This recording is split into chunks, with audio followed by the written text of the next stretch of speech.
¿Puedes proyectarlas como tal?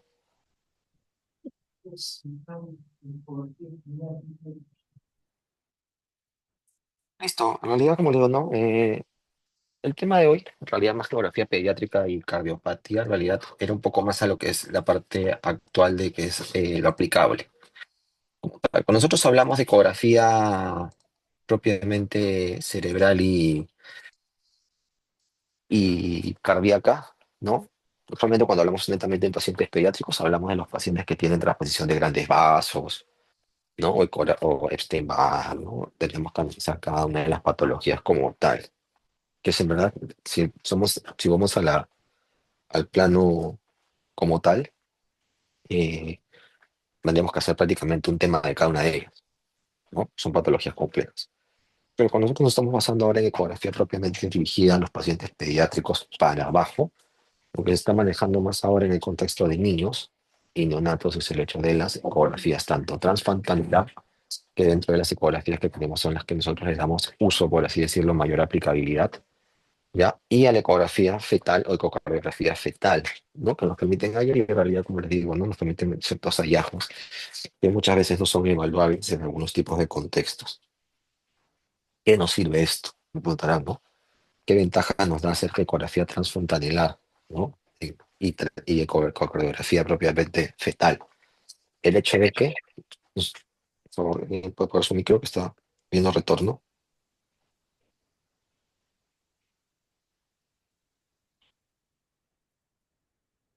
Verónica de Rosario Hidalgo, ¿puede apagar su micro, por favor? Que retorno.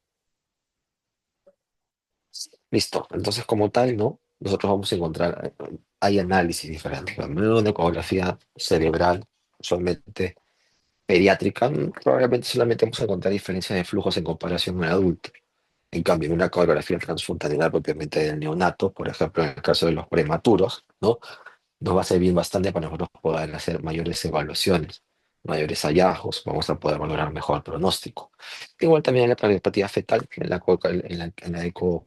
ecocardiografía fetal propiamente dicho, ¿no? Nos permite a nosotros hacer mayores valoraciones como tal. Siguiente, por favor.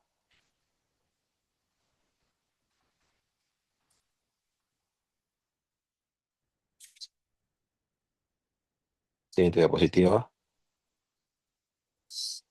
Todos los temas para tratar el día de hoy, ¿no? Como tal.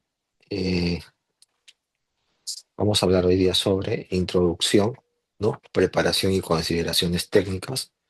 Vamos también a hallar un poco de lo que es la anatomía propiamente cerebral de sonografía a nivel neonatal, ¿no? La ventaja que tenemos cuando nosotros hacemos una evaluación transfontanelar es el hecho de que tenemos la fontanela. Y la fontanela no hay hueso. En cambio, en un niño ya tenemos hueso. Entonces, las alteraciones que vamos a encontrar cerebralmente, probablemente encontremos ondas de flujo muy parecidas a las que tiene el adulto. Simplemente la diferencia de las velocidades, ¿no? Más que todo eso. La única diferencia que vamos a encontrar entre un paciente pediátrico, ¿no?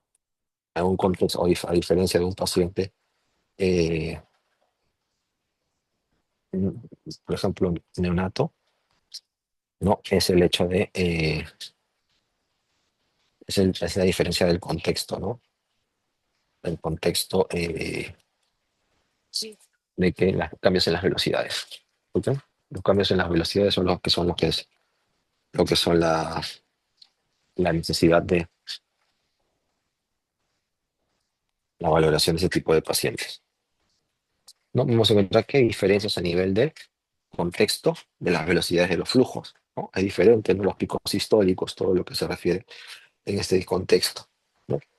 La preparación y consideraciones técnicas también va a ser bastante importante, ¿ok? Tiene sus diferentes tipos de contextos.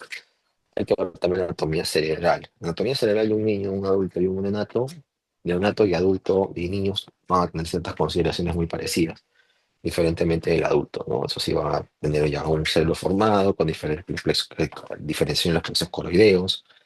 Vamos a encontrar también aquí algunos tipos de alteraciones distintas. Tal, entonces es importante también eso. Patologías frecuentes en la relación nacido prematuro como tal. Debemos encontrar características de hemorragia de la matriz germinal o comalacia periventricular. ¿Ok? Estas son solamente las patologías que más vamos a evaluar. Siguiente, por favor.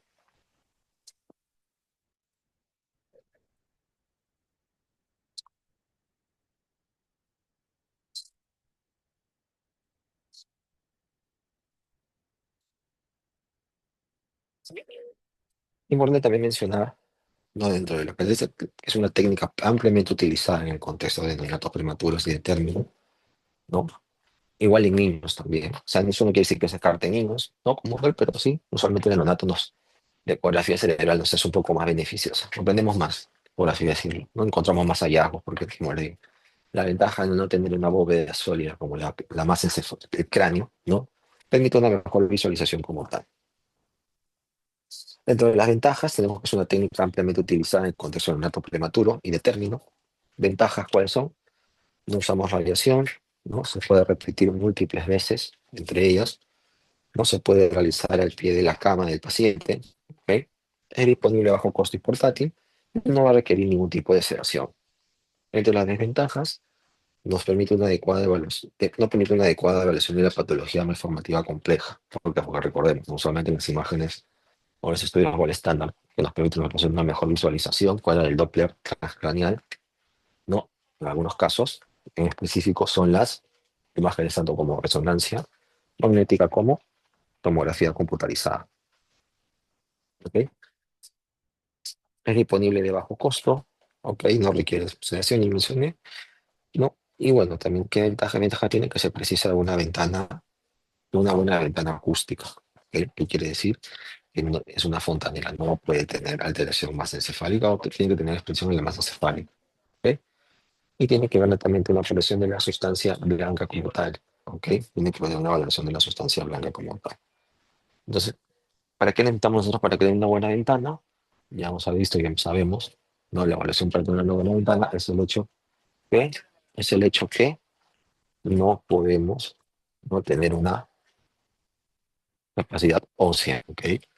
¿Por qué? Porque las ventanas, actualmente las ventanas que a nosotros nos permite una mejor visualización son zonas que no tienen hueso.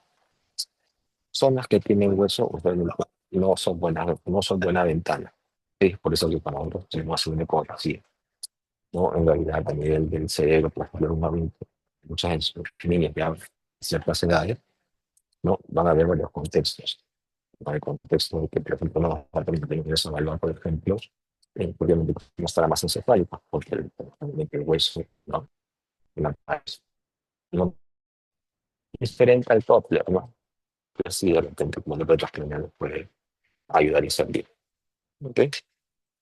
Siguiente.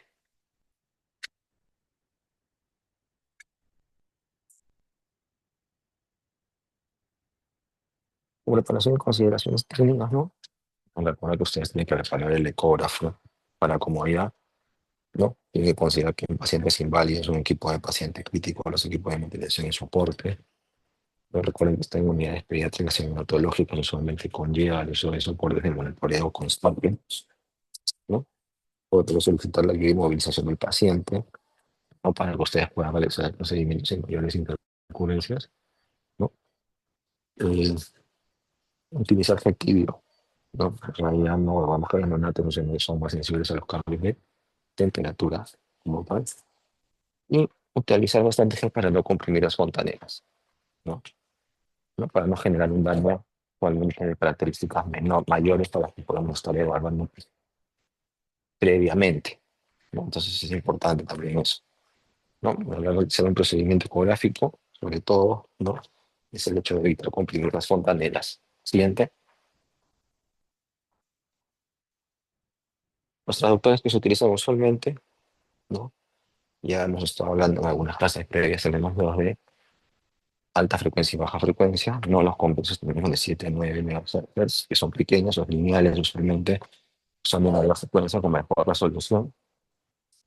Y tenemos cierta ventaja en el hecho de que en niños usualmente la profundidad a alcanzar no son tan grandes, ¿no? Lo que permite que nos podamos hacer una evaluación rápida, ¿no? Es más precoz y con mejor definición. ¿No? Eh, se habla también de, bueno, evaluarlo siempre con ambos, tanto con el convexo como la línea lineal, porque es lo que nos permite el estudio, ¿no? No contiene tanta profundidad, pero sí con mejor resolución. En cambio, en el contexto de los convexos, no lo que vamos a tener son, de repente, no tan buena resolución como tal, ¿no? Pero de repente un poco más de profundidad, ¿no? Si queremos depender de un trigo, etcétera, ¿no? El convexo nos sirve como si fuera una evaluación global y lineal una evaluación del espacio cerebral y vascular. Algunos nos permiten también de repente los sectoriales hacer algo de lo que requerimos. Flujos en la, ¿no? También. Siguiente.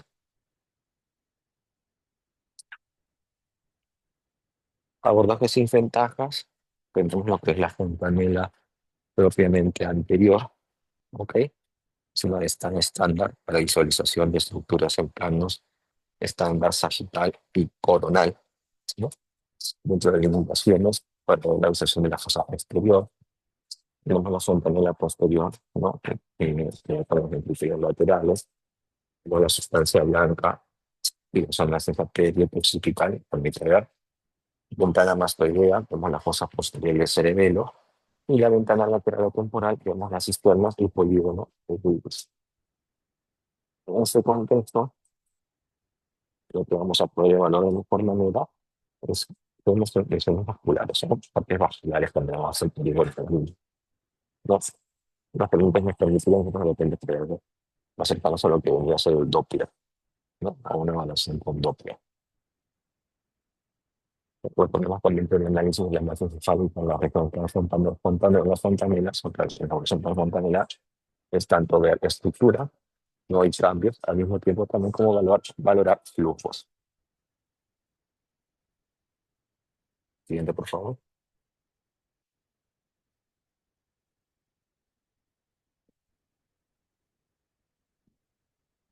Siguiente, por favor. No, pero ustedes pueden hacer una valoración adecuada, no lo que tienen que hacer es pensar la fontanela, ¿no? Tienen que buscar en sí el espacio más amplio para posicionar el trayector, realmente mantener la posición, ¿no? Eso lo realiza movimientos de báscula y péndulo. Entonces, están moviendo en este contexto, ¿no? En áreas muy pequeñas y muy limitadas. No, no, como que un adulto total. No es como un adulto que necesita nacional, que pueden cambiar la valoración. ¿Sí? No tienen espacio para movilizarse, ¿no? Esto de aquí es solamente, por ejemplo, ustedes tienen el corazón. Por ejemplo, un paciente adulto puede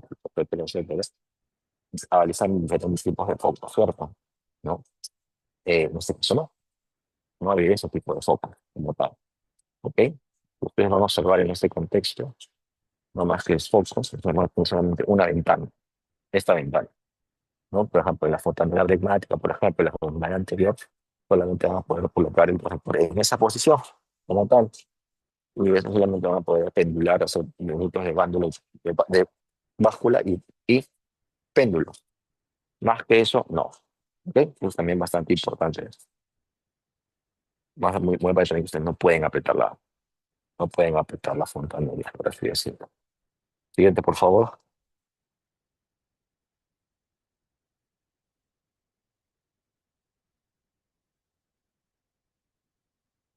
Siguiente imagen, por favor. Como todo nos parece un análisis ecográfico, tenemos que ver el protocolo de exploración. Ok, entonces, como les dije, ¿no? Dentro de ustedes lo que tienen que hacer es usar los tres doctores. El traductor lineal y el traductor completo. El traductor lineal es el de alta frecuencia, el traductor de baja frecuencia. No, usualmente se gana el converso de baja frecuencia, el permite una evaluación global frecuencia, porque les puede ayudar como que dicen más a fondo. Mientras que el traductor lineal, no, ustedes los que van a tener, lo que van a lograr es el hecho de hacer visualizaciones de las partes más superficiales. ¿Ok? Parte más superficial.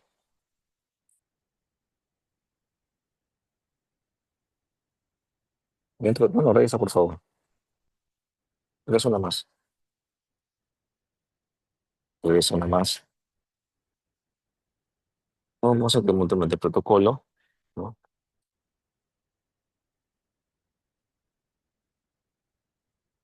Es lo que van a encontrar dentro de este contexto de exploración, ¿no?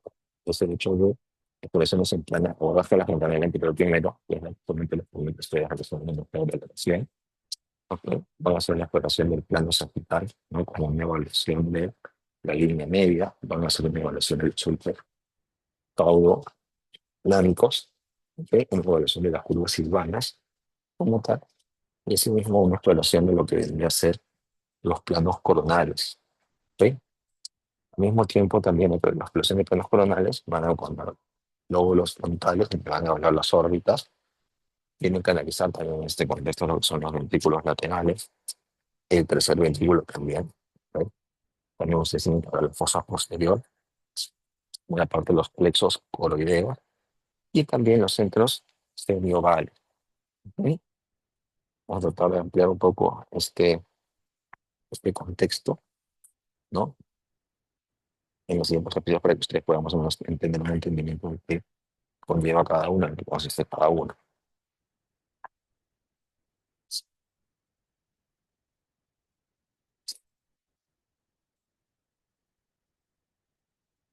Dentro del protocolo de operación, como ven, ¿no? En la anatomía y lo que están viendo ahí es un turbo, ¿no? Dentro de esta evaluación de este paciente con un tipo convexo, de convexo, ¿no? Lo que ustedes van a ver es profundidad. O sea, ustedes pueden hacer una exploración anatomía, una anatomía general y grupal. Con lo que están viendo ustedes en la imagen transfontanela, ¿no? Es prácticamente un corte, ¿no? Longitudinal que permite a ustedes ver prácticamente todo el cerebro. El lumen, ¿no? Casi como si fuese una imagen eh, tomográfica de una resonancia, ¿no? Muy parecida. ¿Qué ventajas le damos para hacer esto? Primero que la zona de radiación en ese momento, no, en contexto en comparación de una imagen de un paciente adulto, definitivamente, es bastante muchísimo más complejo, no realizar una ecografía por los que le mencioné, ¿no? La bóveda ósea, ¿ok? Que no deja pasar las imágenes de la sonografía o las ondas sonoras que se producen. Entonces, ahí ven, ¿no? En la imagen izquierda, esquema del uso traductor, fontanela anterior, ventana acústica para exploración de cerebro natal en general. En la imagen del medio, una ilustración de las estructuras anatómicas, ¿sí? En un plano netamente coronal, ¿no? Observa la disposición de los ventrículos laterales, el tercer ventrículo, y también ven las cisuras en la anatomía básica del cerebro neonatal como tal. La imagen de la derecha, ustedes van a ver una imagen Eso sí lo ecográfica real, tengo ya. ¿ok? Y la importancia de este estudio que Ya, ustedes ya, estamos papito. hablando es que ustedes van a poder detectar hemorragias intraventriculares, hidrocefalia, Sí, llamarle a las leucomalacia 10. periventricular y otras Hasta anatomías hasta cerebrales. que le contestemos. Hasta que le conteste. Va a dormir una hora. Ok, ok, ok. Ya, ya, ya, papito. Sí, bueno, Siguiente, por favor. eso. Siguiente, ¿Puedo comer esto en sol? ¿Mm? siguiente. Ujú. Bueno, creo que- En las imágenes que ustedes están observando, como les digo, no están observando cada vez que la imagen que ha pasado, ¿no? Pudieron ver los senos con los senos, pudieron ver también la parte, están viendo ahorita lo que venía a ser la fosa posterior, ¿no? Como tal. Eso se ve claramente porque la ecografía, ¿no? La profundidad les permite llegar a eso en este contexto transfontanelar. Siguiente. Otra imagen que ustedes pueden observar ahí, no es otro corte, han visto definitivamente que se coloca, ¿no? Y es como que si ustedes estuvieran viendo el cerebro desde arriba, ¿no? Como una tomografía, un corte sagittal, ¿no? Prácticamente. Les permite a ustedes y les permite visualizar de una manera un poco más ajustada al contexto, ¿no? Cómo está el cerebro desde ese punto, de ese corte, desde arriba. Ese tipo de sonda, que podría ser tranquilamente podría ser una sonda convexa, ¿no? Pueden llegar ahí a ver la parte del, como protocolo de exploración, pueden estar llegando a ver esta parte del bulo, me parece, ¿no? Ahí, ahí yo observo, al menos en esa imagen de la derecha, ¿no? Los ventrículos laterales se ven claramente, los cursos oscuros y la línea media cerebral, ¿no? Como tal. Siguiente, por favor. Siguiente. Ven la cisura interhemisférica, como le dije, línea media. Siguiente. Siguiente. Y ven los lóbulos, ¿no? Tanto el frontal, me señala la flecha. Siguiente. Te voy a invitar, te voy a invitar. Prometido. Te voy a invitar, te voy a invitar, te voy a invitar. Por favor, para su micro. Siguiente, por favor. Hacia adelante logran ver que las órbitas, ¿ok? Le vamos a observar netamente las órbitas. Siguiente, por favor.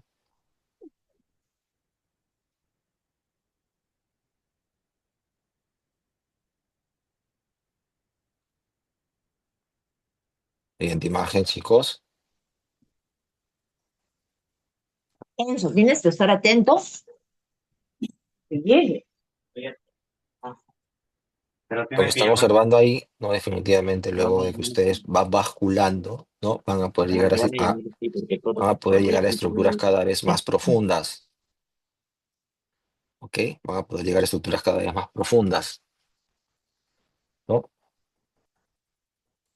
Y como les digo, ¿no? Ahí parece, se empieza a hacer un poco más ya la base del cerebro, propiamente. De hecho, como prácticamente un corte tomográfico, ¿no? Hacia abajo, ¿no? Entonces, en esta imagen de aquí, lo que ustedes están evaluando, ¿no? Ya prácticamente son ventrículos cerebrales. Ahí ven el cuerpo calloso, ¿no? También se puede ver más o menos, ¿no? Sustancia blanca periventricular y también se puede observar línea media. Siguiente imagen.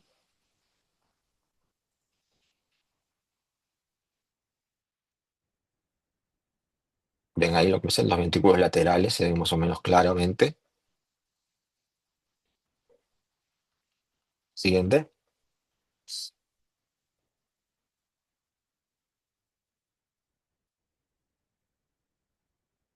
En parte del agujero de las cisternas, también.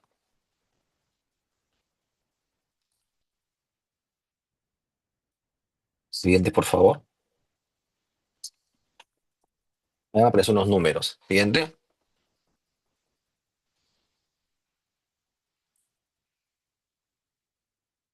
Ahí se pueden ver parte de los lóbulos frontales, se ven las astas frontales también, se puede ver el tercer ventrículo, ¿no? Se puede ver el septum cavum pelúcido, se puede ver el cuerpo calloso, lóbulo frontal, ¿no? Lóbulo temporal, cisura de Silvio. Siguiente. Y aparecen los números, ¿no? Donde está el uno, lo que ustedes están observando, ahí van a encontrar el llamado lóbulo frontal, ¿ok? En el 2 van a ver las astas frontales, los ventrículos laterales. En el 3 ustedes van a ver lo que es el núcleo caudado. El cuarto es el tercer ventrículo. El quinto es el septum cavum pelúcido, ¿ok? El 6 es el cuerpo calloso. El 7 es el lóbulo temporal. El 8, que ven ahí, es la llamada cisura de Silvio. El 9 ya es previamente visto, la cisura interhemisférica. Y el 10, propiamente lo que ustedes encuentran son los tálamos, ¿ok? Siguiente. Posiblemente lo que también se ve ahí más o menos son los plexos coroideos. También podemos ver un poco el lóbulo temporal. Ahí ya se logra ver más a fondo el cerebelo, ¿no? Y también parte del cuerpo calloso. Siguiente.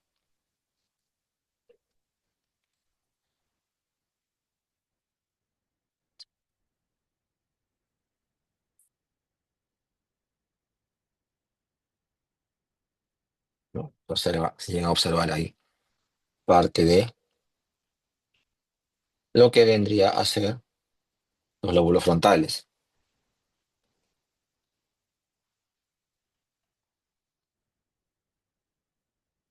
¿no? También se ven estas frontales, los ventrículos laterales, ¿no? Se ve el septum cavum pellucidum nuevamente, ¿no?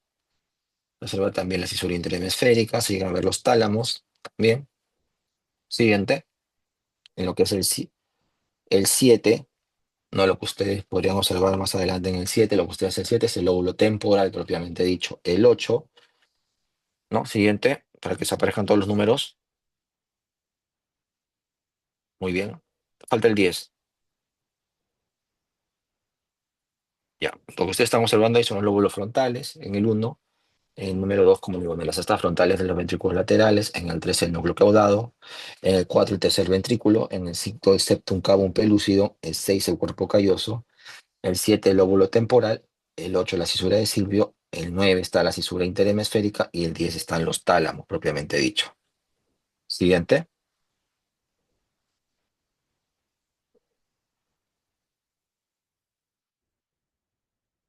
Siguiente imagen, por favor.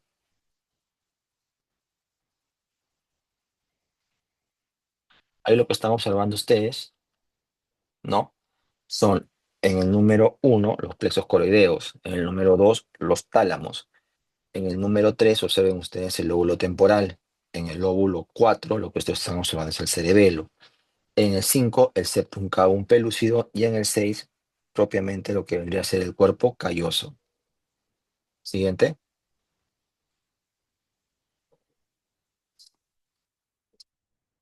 Aunque estamos observando ahí, dale una más, por favor. Aparece 1, 1. Siguiente. Siguiente. Regresa. Aparece 1, 1. Regresa, por favor. Pues observa ahí, ¿ok? En el 1-1 son los llamados plexos coroideos, ¿ok? Son los plexos coroideos, ¿no? Entonces, como os dice, ahorita más que todo parece una clase de anatomía, ¿no?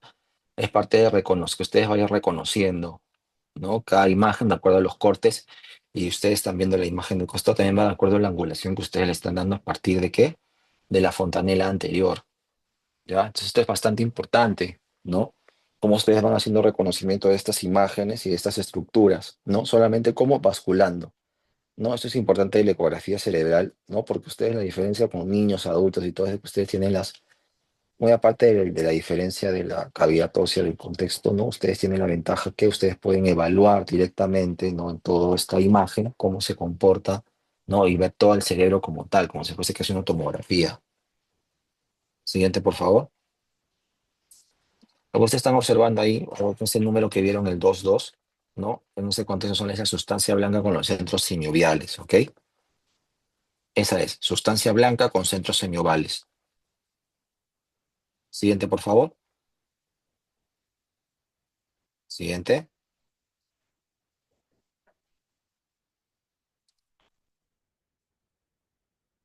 Hacia adelante, hasta 6 años atrás. Muy bien. Entonces, en ese contexto, lo que ustedes están observando en otro corte, ¿no? Que puede ser digital, lo que ustedes van a observar es ya otras estructuras, ¿no? Como el aracnoides, ¿ok? Parte del cerebro. Este es un corte transversal, ¿ok? Como se agarrarán el cerebro de la persona que cortará un coronal, mejor dicho, un corte coronal, ¿ya? Ustedes lo que ven acá ya son las estructuras propiamente de las meninges, ¿no? Pueden haber parte del aracnoides ahí. Ahí también ven la dura madre, no ven la pía madre. Pueden ver sustancia blanca, ¿ok? Pueden ver también parte de sustancia gris en la corteza, ¿ok? Y también pueden ver la parte longitudinal, la parte de la división del cerebro, el corte longitudinal que divide cada hemisferio. Y ese es otro tipo de corte, es un tipo de corte tipo coronal, ¿ok? Es un tipo de corte tipo coronal,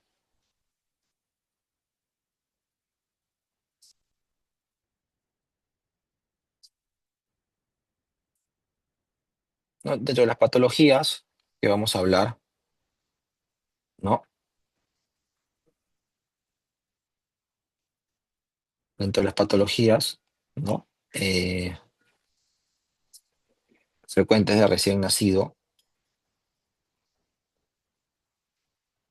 bueno, lo que van a encontrar ustedes es la hemorragia de matriz germinal, usualmente.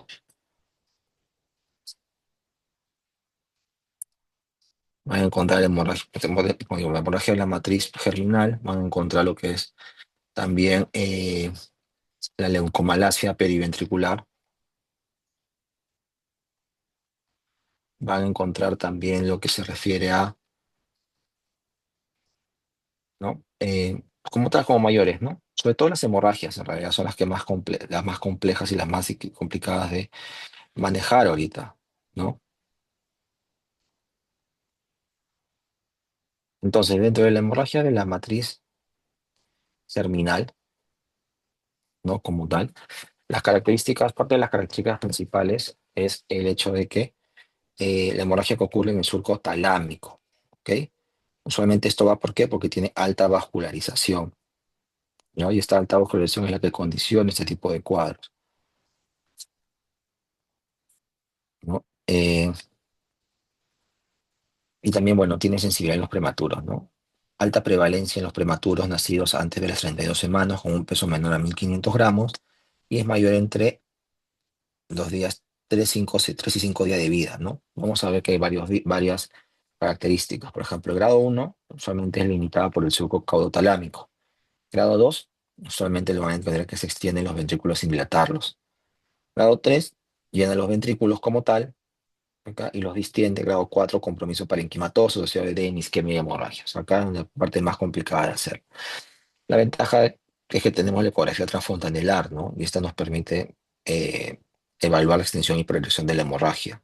Evidentemente llevar a un paciente a tomografía, ¿no? Y aparte, teniendo en cuenta que estos pacientes están en unidades de cuidados críticos, ¿no? Usualmente nos permite, nos da una cierta facilidad el hecho de esta unidad para tener un monitoreo más constante, ¿ok?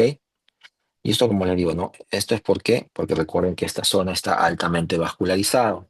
Estos vasitos sangran fácilmente hasta distintos tipos de estrés perinatal, ¿ok? Y, y es también porque esta es una estructura transitoria del cerebro fetal que involuciona normalmente hasta desaparecer en las 32 y 34 semanas de gestación. Pero recordemos, como estos chiquitos son prematuros, ¿ok? ¿Qué ocurre? Ocurre que estas aparecen antes, ¿ok? Aparecen en una trilogía, aparecen bastante antes y eso es lo que nos complica un poco el hecho del manejo como tal. ¿Mm?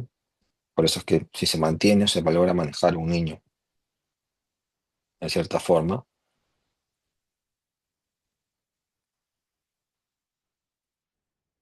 ¿no? La idea es de mantenerlo tranquilo esos días hasta que logre más o menos pasar el tiempo, las semanas y esto de aquí logre evolucionar.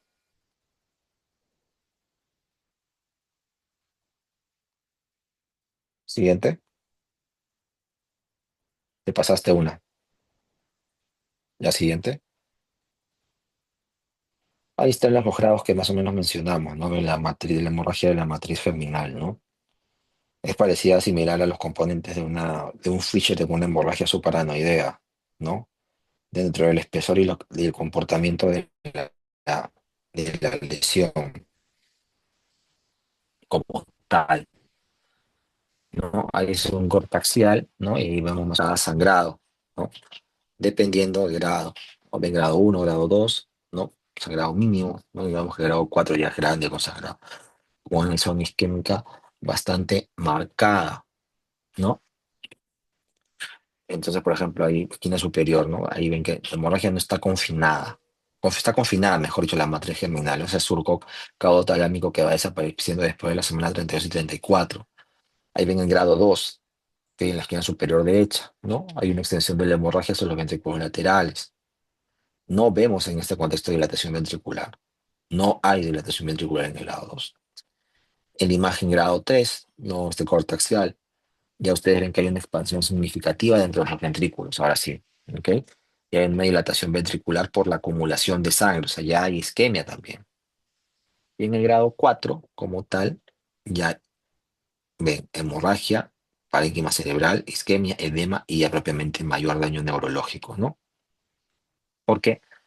No, les digo, no soy importante, ¿por qué? Porque la ventaja de la ecografía, sobre todo en este contexto neonatal pediátrico, ¿no? Es el hecho de que nosotros vamos a poder encontrar rápidamente las lesiones. Porque tenemos la fontanela anterior, que es una gran ventana para nosotros poder evaluar ecográficamente el cerebro. Posteriormente a eso, ustedes no van a poder evaluar más el cerebro de A o B forma. ¿Por qué? Les digo, ¿por qué? Simplemente porque ya encuentran la bóveda ósea. Y cuando hay bóveda ósea, ustedes ya no van a poder inferir las imágenes o colocar las imágenes de manera adecuada como tal, no van a llegar las ondas, entonces ya va a ser muchísimo más complicado que ustedes puedan hacer una valoración como tal. ¿Ok? Siguiente,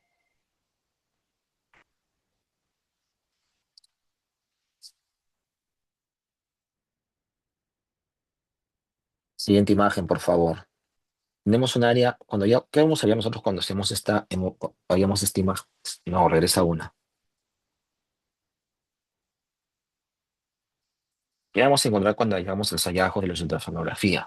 Lo que vamos a hacer nosotros va a ser primero un área ecogénica en el surco caudotalámico, ¿ok? De bastante importancia. Vamos a encontrar morfología y tamaños variables. Al mismo tiempo también va a ser importante que nosotros vamos a hacer una evaluación de la extensión de los ventrículos. ¿Por qué? Porque cuando nosotros hacemos esta evaluación tenemos que ver que la sangre es un irritante. Entonces, ¿qué va a ocurrir? Va a ocurrir o puede ocurrir. La siguiente diapositiva.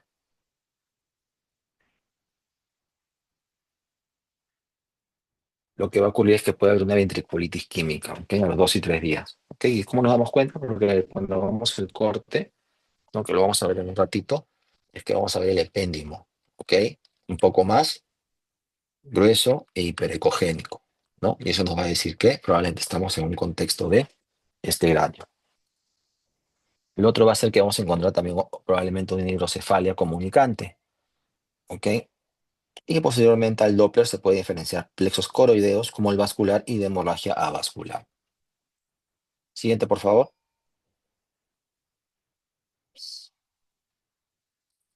Ahí lo que ustedes van, ¿no? Es un caudo, el núcleo caudotalámico, ¿no? El receso, que es el que sangra, ¿ok? Hemos dicho que usualmente en este contexto, ¿no? Usualmente es un remanente que a las 4 semanas ustedes se encuentran y probablemente ya no van a evaluar solo, ya no van a evidenciar, propiamente dicho, ¿no? Este tipo de imagen, ¿ok? Dentro de la característica, dentro de la característica, ¿no? De este sistema de que esto es lo que sangra, por así decirlo, ¿ok? Esta es la imagen que sangra, ¿verdad? Lo que genera las grandes hemorragias, ¿ok? Entonces, el surco caudotalámico, ¿no? Es el indicador clave de la detección temprana de una hemorragia, solamente que comienza como siendo grado 1, ¿ok? Lo que ven ustedes así medio azul es en lo que se encuentra, ¿no? Porque está entre el núcleo caudado, que es el azul, y el tálamo, que es el color rosa, ¿ok? Eso que ven verde, que se señala es el plexo coroideo, ¿ok? Que está ubicado entre los ventrículos laterales y puede usualmente confundirse con sangrado, pero su congenicidad usualmente es un poco más uniforme, ¿ok? Entonces, por eso ustedes pueden encontrar esas características.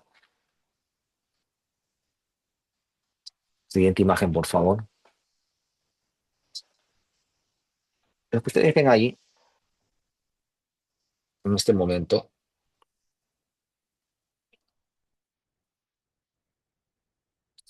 es la imagen de un recién nacido pretérmino de 27 semanas, ¿ok? Que presenta un aumento, ¿no? De la coincida de la sustancia blanca ventricular. Siguiente, por favor. No, te pasaste. Ahí está. Te pasaste. Te pasaste. Menos.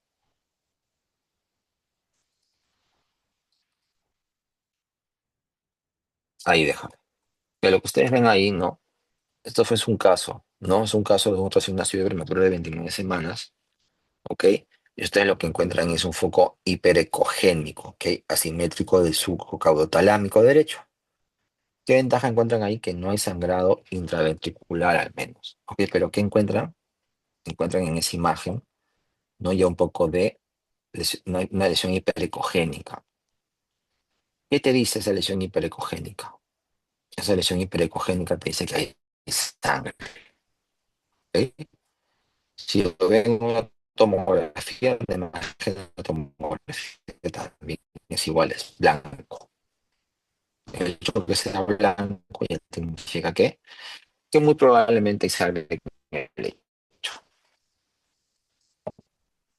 más que sobre todo eso, de que va a haber sangre en el lecho. Y esto de aquí ya te lleva a Es importante siempre ese análisis, ¿no? De este tipo de hallazgos. Entonces ahí ven esa sugestivo solamente de un sangrado reciente, ¿no? Me da la impresión. Es importante, ¿no? Dentro de ese contexto, ¿no? Te da esa ventaja de ese estudio. Ahora, ¿no?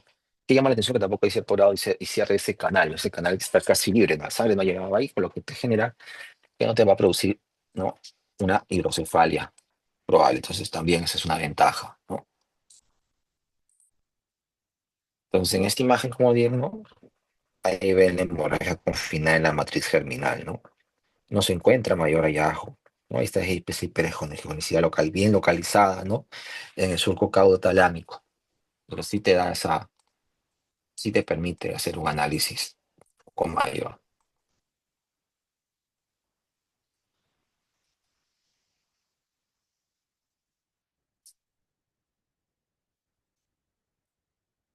Siguiente, por favor.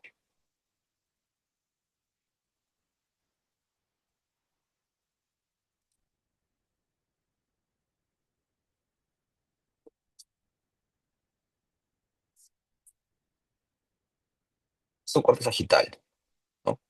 ¿En qué se demuestran esos cortes sagitales? En ese corte sagital lo que encontramos, nuevamente, ¿no? Es una imagen muy similar a la que estuvimos viendo inicialmente, ¿no? Vemos esa imagen hiperecogénica, ¿no? En este lado, ¿no? Que ya es propiamente indicativa de sangrado, ¿ok? Indicativa de sangrado, bien localizado en ese núcleo germinal,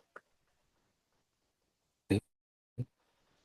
Entonces, ventaja te da o qué observación te da esta imagen? No te permite, ¿no? Ampliar el análisis, te permite, como se dice, ¿no? Poder encontrar el foco. No es que sabemos que ya no está relacionado de todas maneras a este contexto de esta hemorragia de la matriz germinal, ¿no? Que es un rezado, como digo, de vasos sanguíneos que están en esta zona, ¿no? Entonces, en este corte sagital, no sí se logra observar, no sin colapso y sí se ve un sangrado y se ve un componente, no se ve al menos, por suerte, un componente del ventrículo, ¿no? Es importante. Entonces, esos cortes sagitales, ¿no? Esa hiperprogenia localizada en su boca talámico, ¿no? Ahí uno veo que hay hidrocefalia al menos, como tal, ¿no? Entonces, si se queda en grado uno, ¿no? Esa ventaja, ¿cuál es? El hecho de que ustedes pueden, esa imagen se puede reabsorber, ¿ok? Es una imagen 100% reabsorbible. Es una imagen que usualmente nosotros podemos ver. Usualmente sí se puede absorber, ¿no? Se absorbe esa imagen y queda bastante, eh, eh, se logra más o menos evidenciar, ¿no?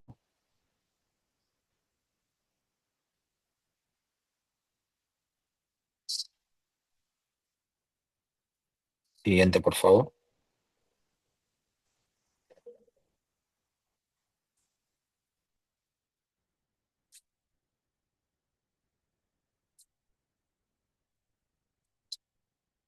También se queda claramente sangrado, ¿no? En otro tipo de corte, ¿no? Primero que regresa una, por favor.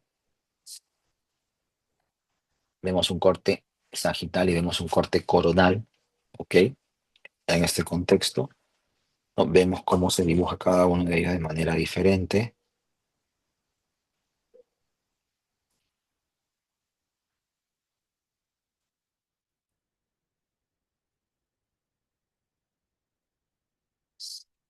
Se ve que está bien delimitado únicamente al seno germinal, ¿no? No se ve que extiende tampoco contexto. Mayor desarrollo interventricular, ¿no? Se mantiene ahí. Siguiente.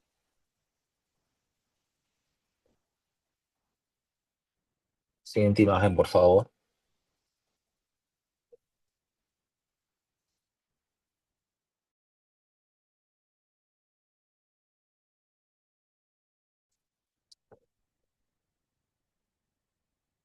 Ahí también se ve bien delgado, ¿no? Como tal. Luego siguen las lesiones tipo grado 2, ¿ok? Ahí claramente en ese corte que ustedes están viendo, ya se ve que la lesión es más extensa, ¿ok? Ya tiene mayor compromiso, ya se observa claramente que es una lesión muchísimo más extensa, se observa que es una lesión que compromete definitivamente mayor cantidad de estructuras, ¿ok? Se observa que en este caso ya no hay mayor, ya se logra observar que no hay mayor déficit de otro tipo.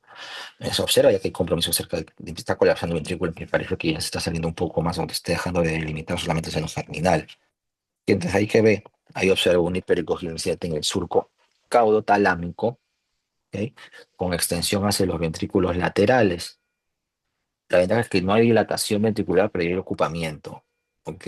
Ya hay ocupamiento. Entonces, en este caso, la hemorragia ya se está extendiendo en los ventrículos, pero la ventaja es que no causa dilatación, ¿ok? Y usualmente es una evolución del grado uno, ¿no? Y hasta acá puede estar resolviéndose sin ningún tipo de grado hasta aquí, hasta este punto, ¿no? Siguiente, por favor. Se observa claramente que los grados son mayores, ¿no? En esta otra imagen, al menos ya se observa, ¿no? En este grado 3, se observa de que ya hay cierto grado de dilatación ventricular, ¿no? Lo que es claro, ¿no? Ya empieza a generar probablemente en la sangre, como le digo, hace una ventriculitis química, a veces esto genera que no haya cefalorraquídeo, ¿no? Y esto lleva a que el paciente usualmente, ¿no? Presente ese tipo de cambios llamados contextos de hidrocefalia, ¿ok? Contexto de hidrocefalia, ¿no? De la matriz a partir de eso es únicamente del sangrado de la matriz germinal como tal, ¿ok? Ya estamos encontrando y estamos evidenciando ahí, ¿no? Hidrocefalia. Entonces lo que ustedes encuentran en una ecografía transfontanelar, ven un corte coronal y un corte sagital al lado derecho, ven la hipericogenicidad interventricular, ¿ok? Indicativa de hemorragia, ven una dilatación ventricular secundaria a la acumulación de la sangre, ¿ok? Ven diagnóstico también usualmente, ¿no? Grado 3, ¿no? Las hemorragias se extienden a los ventrículos laterales y los dilata, ¿no? Y aumenta el riesgo netamente de hidrocefalia posthemorrágica, ¿ok? Importancia clínica es que es más grave que grado 1 y 2. Esta ya de por sí puede generar secuelas neurológicas. Estas evolucionan a hidrocefalia y requieren seguimiento con ecografías seriadas, ¿ok? Se asocia con alteraciones del neurodesarrollo en algunos datos usualmente de características prematuras. Dentro del manejo y pronóstico, usualmente hay que haber el monitoreo continuo con ecografía seriada. En casos severos, usualmente, ya habría que pensar de repente en una derivación, ¿no? Ventricular para manejo de hidrocefalia, y es importante también que ustedes hagan el seguimiento neurológico a largo plazo, porque esto va a ser esencial. O sea, la sangre ya se observa ahí, el componente ventricular, ¿no? Ya es bastante marcado en realidad, ¿no? Y esto ya, como digo, ¿no? Ya conlleva a otros tipos de manejo, ¿no? Ya el manejo es un poquito más quirúrgico, por así decirlo, ¿no? Y es un poco más invasivo, definitivamente. Definitivamente el manejo suele ser más invasivo.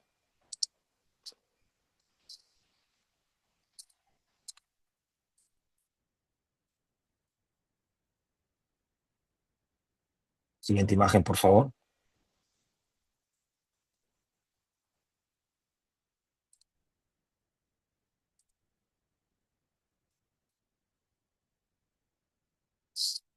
Lo que observan ahí es un grado 4, ¿ok? El grado 4, ¿no? Como tal, en este contexto, ¿no?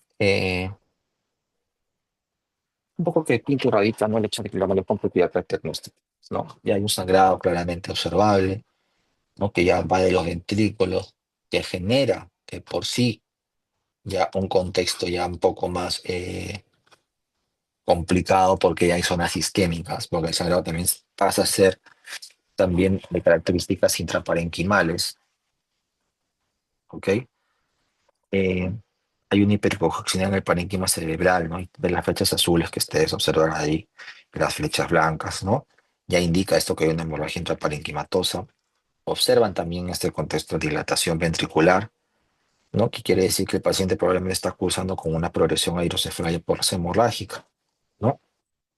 Vemos también ahí también áreas de edema, ¿ok? O necrosis isquémica, que son evidentes solamente por irregularidad de la ecogenicidad del tejido como tal, ¿no? Entonces, en esta ventana, lo que ustedes, la característica es de que ustedes ven que la hemorragia ya pasa al plano extraparenquimal, que llega a un plano extraparenquimal, eh, y requiere otro tipo de manejo propiamente dicho, ¿no? Ya pasa a este plano extraparenquimal, y con este contexto ya ustedes tienen que empezar a valorar, incluso depender de otro tipo de estrategias, ¿no? Como tal, para poder manejar al paciente. No probablemente ya cirugía, ¿no? Ver si es que se puede cauterizar esa zona o que embolizar en algunos casos, ¿no? En sentido sí es bastante, bueno, importante, ¿no? Como ustedes lo enfoquen. pero como le digo, una hemorragia grado 4, ¿no? Ya hay también, además, también puede haber un compromiso de un infarto hemorrágico venoso, ¿no? Puede haber leucomalacia periventricular y daño neurológico severo. Entonces, es dignamente importante observarlo, ¿no? Como tal. Ya usualmente en este caso me tienen que hacer derivaciones probablemente, ¿no? Si hay mucha hidrocefalia hemorrágica. Siguiente, por favor.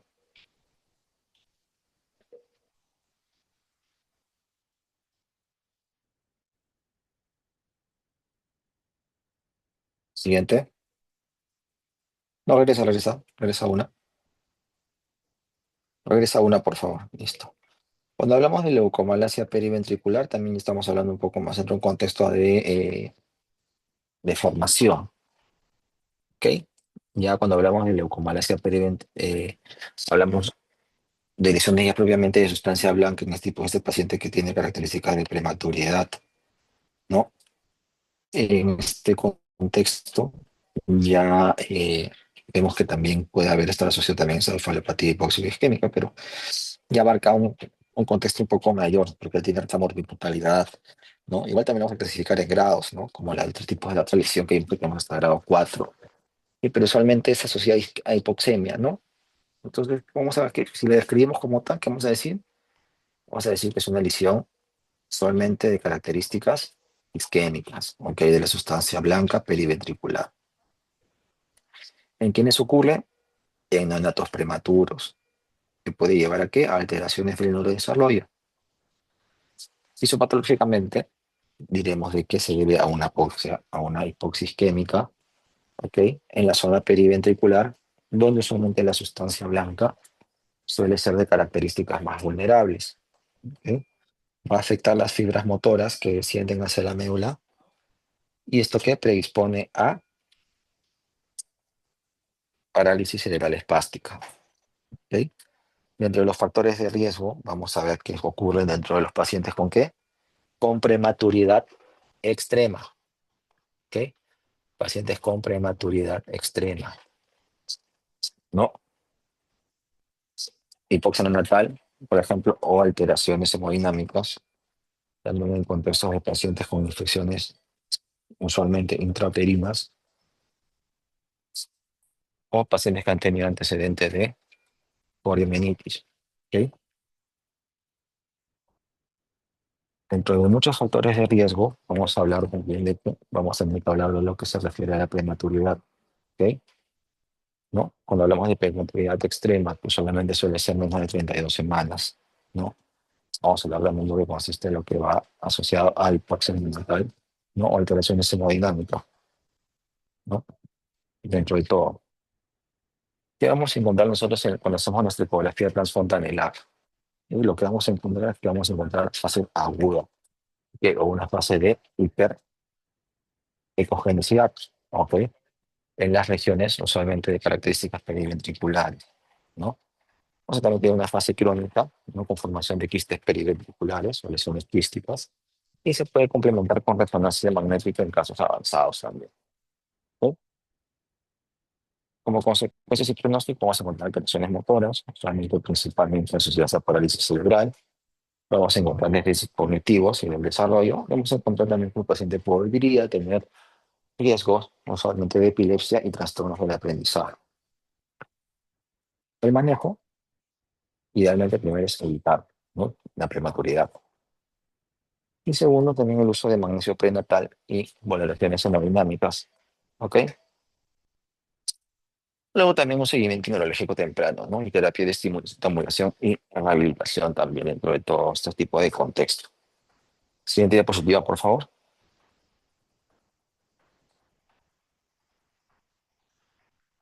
Siguiente. Anterior. Ahí fue lo que habíamos. Entonces, vamos a mencionar, ¿no? Hay una lesión de la sustancia blanca del prematuro, ¿no? También conocido como encefalopatía hipóxica isquémica del prematuro, como les dije, ¿no? La etiología solamente se realiza características multifactoriales, no ocurre antes de las 34 semanas y resulta de la pérdida de sustancia blanca periventricular, realmente, ¿no? tiene alta mortalidad, bastante alta y se clasifica usualmente en 3 grados, ¿no? Siguiente, por favor.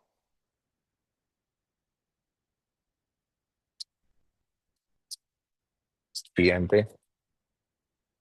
No, está retrocediendo. Bien, muy bien. Ahí. ¿Qué características nuevamente mencioné? ¿No? Tiene la característica que se produce usualmente, ¿no? Una necrosis de la sustancia blanca, las vías ventriculares. ¿Ok? Pueden tener características agudas, ¿no? Como esto va dentro de la formación de los quistes. Puede también causar alteraciones crónicas, como la pérdida del parénquima y dilatación de los ventrículos como tal. Es que vamos a encontrar que nos permite a nosotros el ultrasonido. Primero, que es confiable en enfermedad severa o tardía. ¿Sí? Uno. Dos, que es menos confiable para enfermedad leve, moderada o temprana. Realmente la ecografía nos ayuda más en contextos ya más críticos, más avanzados. Pueden tener hallazgos agudos, ¿no? Encontramos focos hiperecogénicos parchados de la sustancia blanca periventricular. Otro que es hallazgo agudo crónico, encontramos racimos de quistes periventriculares con o sin dilatación ventricular y permite el seguimiento. El ecografía nos va a permitir tener seguimiento de estas lesiones estructurales, ¿no? Nuevamente, ¿por qué lo digo? Porque, vamos a ver, la ventaja, ¿no? Que no haya fontanela anterior abierta, el paciente neonatal y hasta hasta el punto pediátrico, se te permite visualizar, pero tengo el diagnóstico, ¿no? Entonces, cuando se los cortes, que prácticamente casi no enseñados a los cortes de una tomografía, estás haciendo una resonancia. Entonces, te permite hacer un análisis, una necesidad de someter al paciente usted, sujeto grado de eh, complicación, ¿no? Siguiente, por favor. Hay grados de leucomalacia periventricular. Entonces, algunos es importante que recordemos, ¿no? Estos grados van a depender mucho de grado de afectación y grado de extensión, lo que se tiene con este tipo de pacientes. Entonces, ¿no? Bajo este criterio, vamos a definir el grado uno, grado 2 y grado 3. Grado uno usualmente es un aumento de la ecogenicidad periventricular persistente por más de 7 días. ¿Ok? En grado 2 vamos a encontrar focos ecogénicos que evolucionan a quistes frontoparietales. Grado 3, lesiones quísticas más extensas, con afectación subcortical y dilatación ventricular. Dentro de los signos ecográficos, vamos a encontrar que hay persistencia de la hiperecogenicidad más allá de 7 a 10 días. Lo otro es que va a haber ecogenicidad mayor, ¿ok? De la de los plexos coroideos. Y lo otro es que van a tener ecogenicidad usualmente difusa y heterogénea en la sustancia blanca. ¿Ok?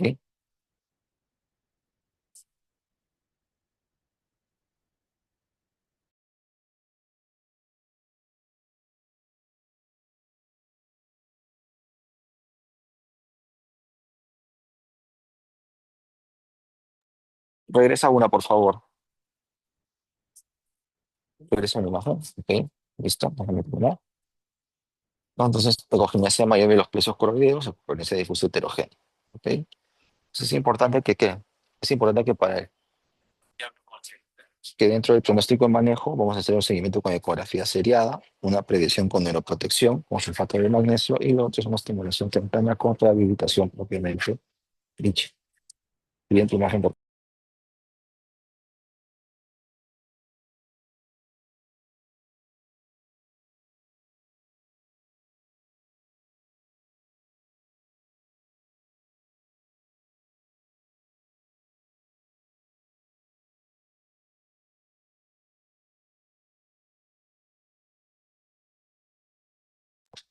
Dentro de la imagen ustedes ven ahí, ven, ¿no? Lesiones hiperecogénicas, ¿ok? En este caso es grado uno.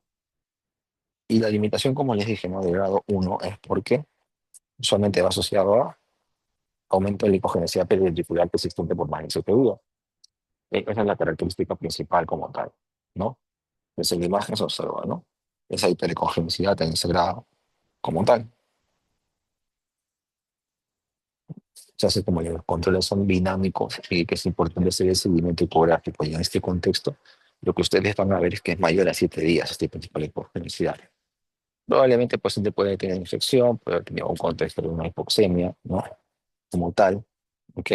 Eh, no hay evidencia de quistes ni dilatación ventricular, que es importante, ¿no? Y la heterogenicidad ahí la ven como persistente, ¿no? Lo que diferencia de la ecogenicidad transitoria de los prematuros normales, ¿no? Entonces, como les digo, ¿no? Este grado uno lo vamos a diferenciar como aumento de la ecogenicidad periventricular, que persiste en seguimientos ecográficos, ¿no? Y este es un marcador importante para que hablar de la isquemia principal de la sustancia blanca en el biológico del prematuro. ¿Sí? Esta que no se maneja adecuadamente de manera preventoria, como hemos hablado, esto puede evolucionar en grado 2 o en grado 3, ¿ok? Y ya esto puede generar afectaciones propiamente en el neurodesarrollo, ¿no? Siempre es importante que este seguimiento de todos los pacientes que llevan un cáncer neurológico, ¿no? Que hagan con ecografías cerebrales seriales, ¿ok? Y que recordemos que esto debe ser lo que es la temporalidad, ¿no?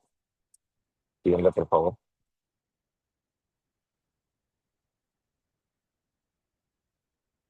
Fuimos a uno, ¿no? Siguiendo, por favor.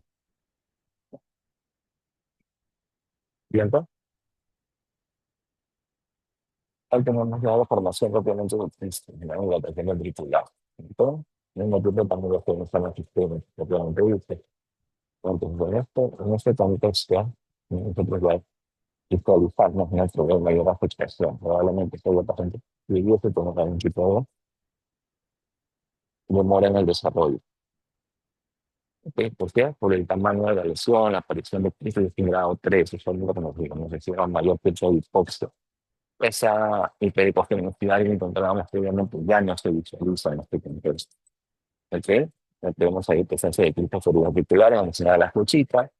¿Ok? La dilatación ventricular que sugiere que ya hay una severa afectación de la sustancia blanca, ¿no? Una pérdida de la equilibrio normal, ¿no? Indicando que el daño isquémico es crónico, ¿no? Y usualmente como el grado 3 se va a definir totalmente asociado, ¿sí? A lesión isquémica avanzada, ¿no? Esto usualmente, ¿cómo lo vamos a detectar? Eso lo vamos a detectar en pacientes prematuros extremos, ¿ok? En los prematuros extremos. Ya como ustedes tienen un caso así, la ecografía, piden esas imágenes, puede permitir un approach no cercano, lo que ustedes porque también tienen que hacer, ¿no? Es ampliar con resonancia magnética, ¿ok? Cuando son, ya tienen que hacer dentro de la ecografía cerebral, ¿ya?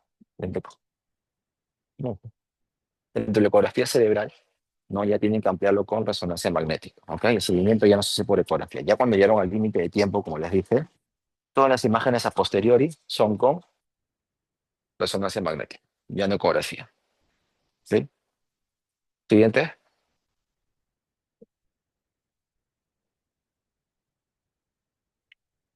Ahí observan las lesiones.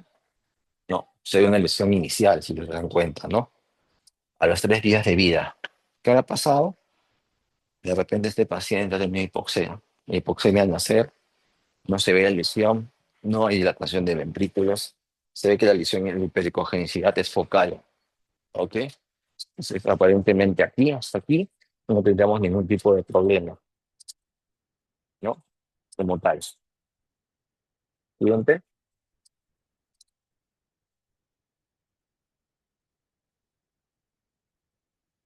¿Qué observan ahí? Por ejemplo, la hipericogenicidad han pasado más de 10 días, ¿no? Observan ya hasta cierto punto un poquito de dilatación a nivel de los ventrículos, ¿no?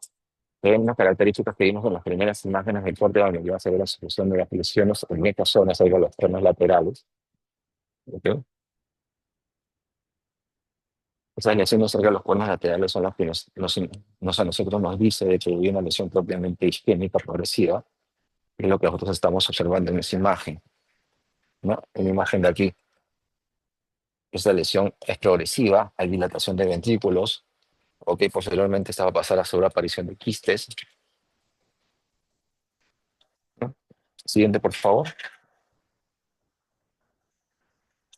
8 semanas, ¿qué ven ahí? Aparición de quistes. ¿No? De mayor compromiso, ver dilatación ventricular y ver las apariciones de los quistes como tal. una aparición de los quistes como tal. Ok, entonces en ese contexto, ¿no? Ya ven más o menos la diferenciación de este tipo de las características de las imágenes.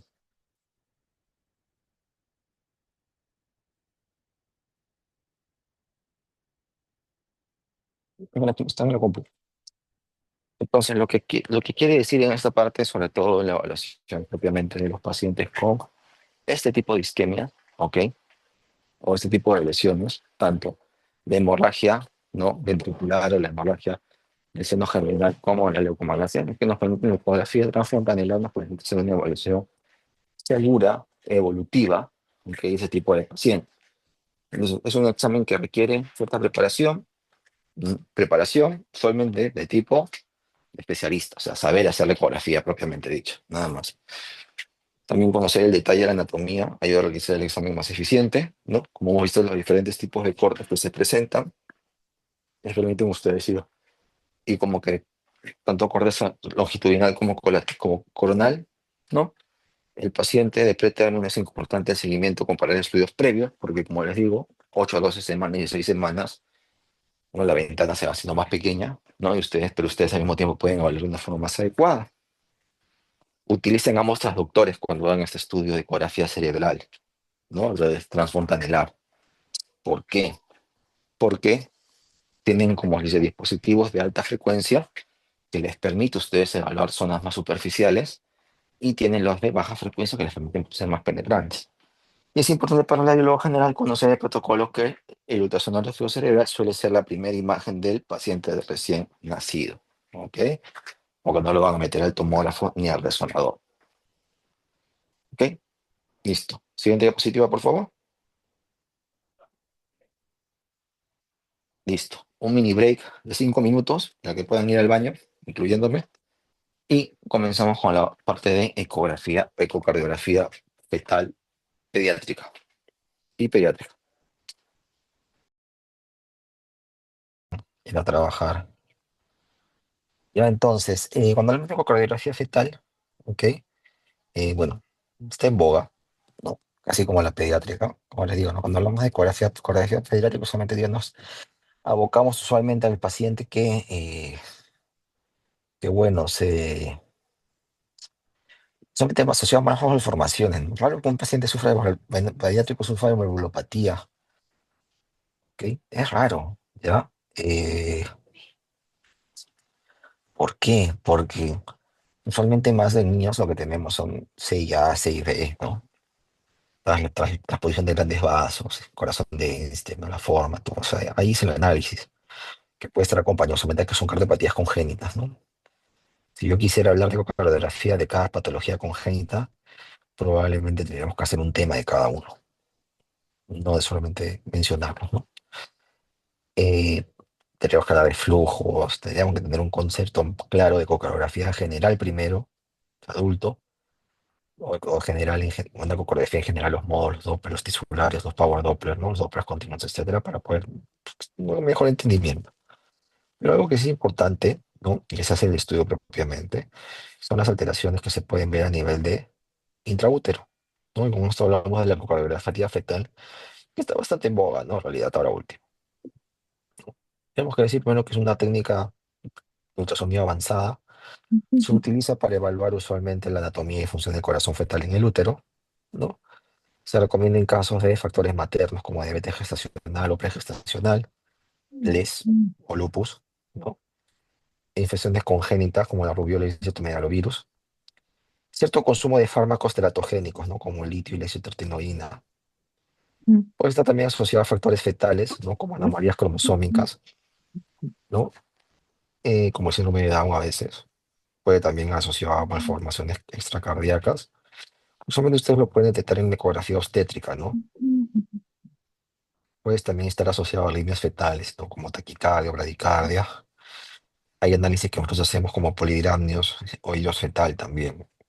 Importante que ustedes puedan visualizarlo, hacer el análisis de este tipo de patología, ¿no? Factores familiares, como historia de cardiopatía congénita en familiares de primer grado. Puede también estar en antecedentes de inexplicables a veces de muerte súbita, ¿no? Y el momento de realización igualmente es entre las 18 y 24 semanas de gestación, cuando el corazón fetal está bien desarrollado y ustedes pueden hacer una evaluación anatómica detallada, ¿no? Puede repetirse también así en el tercer trimestre, si como se dice, hay sospecha patológica, ¿no? Eh, técnica de exploración tenemos modo B, el Doppler Color, el Doppler pulsado y continuo, y el modo M, ¿no? En el modo B, ¿no? Hay una evaluación de la anatomía del corazón fetal. Vemos las cámaras con los grandes vasos y las válvulas, pues, es algo bastante general. En el Doppler Color evaluamos el flujo sanguíneo a través de las cavidades o vasos principales. En el Doppler pulsado y continuo evalúa la velocidad usualmente del flujo y presiones dentro del corazón. El modo M es útil para detectar alteraciones en la contractilidad y arritmias, ¿no? ¿Qué es importante en esta valoración, en esta anatomía cardíaca evaluada? Primero el eje cardíaco, ¿no? Que debería estar orientado entre 45 más 10, ¿no? Con respecto a la línea media de tara fetal. Cuatro cámaras, ¿no? Evaluar el tamaño, ¿no? Y función y simetría de los ventrículos y aurículas como tal. Otro importante es la evaluación de los grandes vasos, ¿no? Y la visualización de la aorta y la arteria pulmonar, ¿no? ¿Para qué? Para que ustedes descarten lo que mencioné previamente, ¿no? Que se produce cuando nace, la posición de grandes vasos o grandes arterias. Lo otro son las conexiones venoarteriales para identificar alteraciones como retorno venoso anómalo total, ¿ok? Patologías que pueden detectarse ustedes en todo ese tipo de imágenes, por ejemplo, cardiopatías congénitas, tempranamente. Etiología de Fallot, efectos septales, hipoplasia del ventrículo izquierdo derecho, coartación de aorta, anomalía de Este, dextrocardia y heterotaxia, arritmias fetales, VAB, taquicardia supraventricular fetal, bradicardia sinusal. Lo otro, alteraciones del flujo sanguíneo, insuficiencia tricuspidia, regurgitación valvular, restricción de la circulación umbilical también. ¿Ok? Pues en todos esos contextos, ¿no? Ustedes pueden hacer un análisis y pueden valorar adecuadamente ese tipo de pacientes, ¿no? Todo esto les permite. Siguiente diapositiva. Entonces, no, tenemos con la introducción de que hay bastantes niños, todos recién nacidos sin casos severos, más del 85% de los niños con una cardiopatía congénita no alcanzarán la vida adulta. Algunos tienen una mortalidad superior al 50%. El riesgo de anomalía cromosómica se estima un 15-25% dependiendo del tipo de cardiopatía congénita y el riesgo de malformación extracardíaca se sitúa entre 25 y 40%. La presencia de una cardiopatía congénita incremente 10 veces el porcentaje de presentar alguna otra malformación. La mayoría, de más de un 90% de cardiopatías congénitas, aparecerán en fetos provenientes de la población en general. Y hasta de personas primero padres sanos y feto enfermo, por así decirlo, ¿no? No quiere decir que van a encontrar o van a hacer hallazgos similares. Se puede ser niño sano y feto, o sea, papá sano sin ningún tipo de cardiopatía y feto con cardiopatía congénita. Siguiente.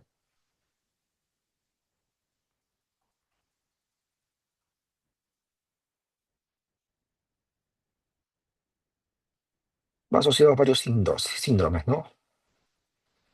El síndrome de Apert usualmente va con CIB, coartación de aorta y faloto. La esclerosis tuberosa, usualmente con los llamados lotomiomas. El síndrome de Cornelia de Lange, usualmente de factos septales. Usualmente la microdirección 22, el brazo 22Q11, efectos conductuales, ¿no? La enfermedad, por ejemplo, también de Erlen-Darlos, ¿ok? Patología aórtica mitral. También igual también la evaluación de los defectos septales, ¿no? Como los atriales. Luego también es valorable microsomía hemifacial, ¿no? Con efectos septales, ahí está el falot, la coartación, interrupción del marco aórtico, el arco aórtico derecho también. Pero también es importante la valoración de los defectos septales como tal. Tenemos también el Keep and Face con C y B, transposición de grandes vasos arterias. Tenemos el Marfan como patología aórtica mitral. El Meckler-Cooper con defectos septales, coartación de aorta, estenosis pulmonar. Un síndrome conocido también, ¿no? El síndrome de Noonan, que lo hemos escuchado, ¿no? Que tiene defectos septales, ¿ok? Persistencia de bulbo arterioso. Tenemos la trombocitopenia, ¿ok? Tenemos trombocitopenia con ausencia de radio. Ahí encontramos Fallot, encontramos defectos septales atriales, encontramos la llamada dextrocardia, ¿no? Síndrome de Bacter. Encontramos un corazón izquierdo hipoplásico, ¿no? Con un CIB y un Fallot. Tenemos el William Buring con estenosis aórtica, coartación de aorta, interrupción de arco aórtico, estenosis pulmonar, defectos septales, estenosis pulmonar y también importante, Fallot. Fallot. Entonces, todos equivalen en cierto grado de riesgo, como verán, ¿no? El riesgo es bastante, puede ser hasta medio acumulado, como tal. Siguiente, por favor, siguiente. También va con anomalías cromosómicas, ¿no? Ahí encuentran qué defectos septales,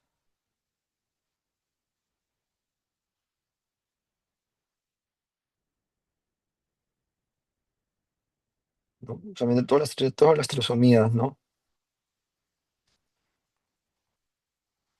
Pueden llevar ese contexto. Trisomía 21, defectos septales, fallo, contracción de aorta. Trisomía 18, defectos conotruncales, canal, patología polivalvular, corazón izquierdo hipoplásico. Trisomía 13, defectos septales, corazón izquierdo hipoplásico, falot, monosomía 10, coartación de aorta, estenosis aorta, corazón izquierdo hipoplásico, defectos septales. Microdelección 22Q11, ¿no? Defectos conotruncales, intubación aórtica, aorto-aórtica, cortación de aorta. Triploidía 6B, ¿no? Hicimos elecciones también del brazo corto 4P y del brazo 5P, ¿no? Tenemos en el 5P Cri-du-Chat, defectos septales persistentes de ductus arterioso, y el Wolff-Hirschhoff, defectos septales con persistencia de ductus arterioso. Siguiente, por favor.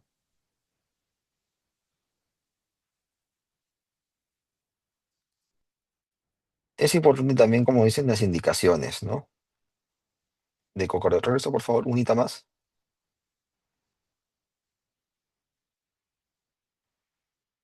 Bueno, debe señalar cuáles son las indicaciones para realización de cocorografía fetal.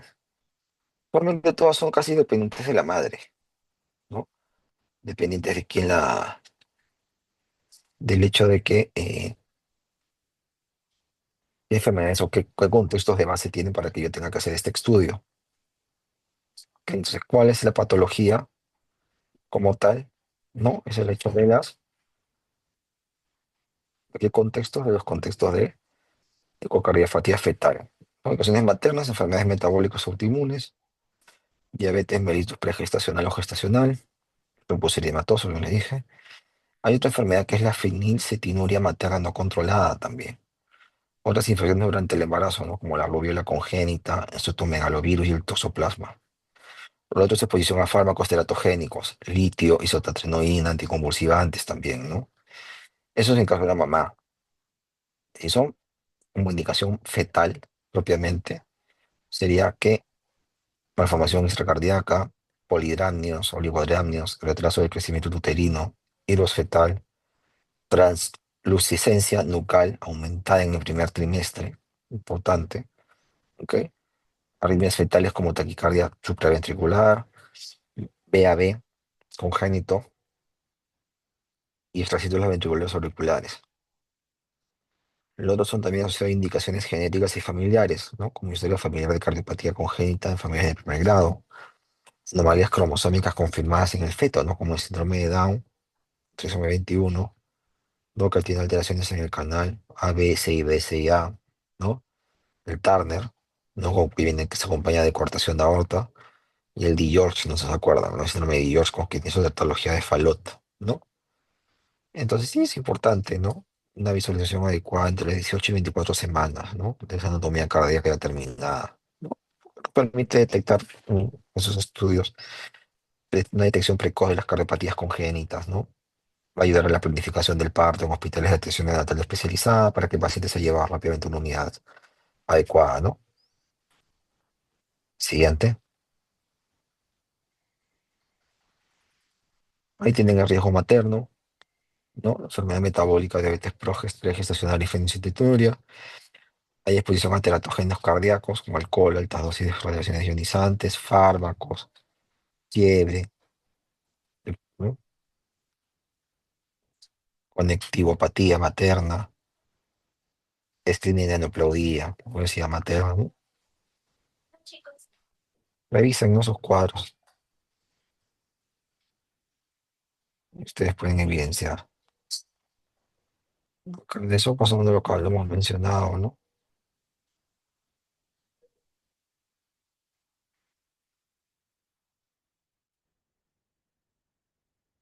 Siguiente.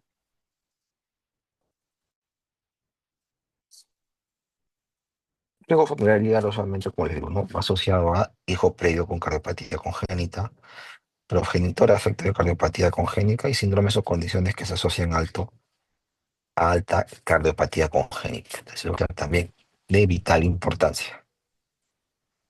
Siguiente.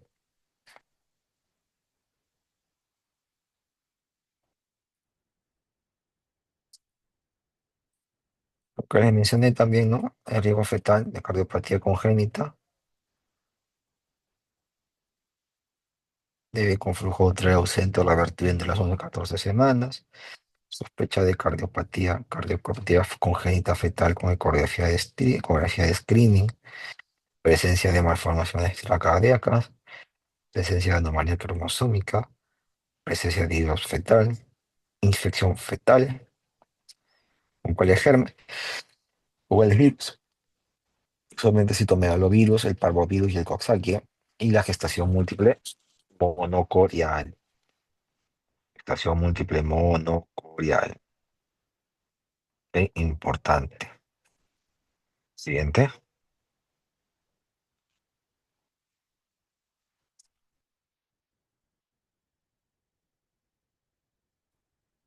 También canalizar, ¿no? De varios riesgos.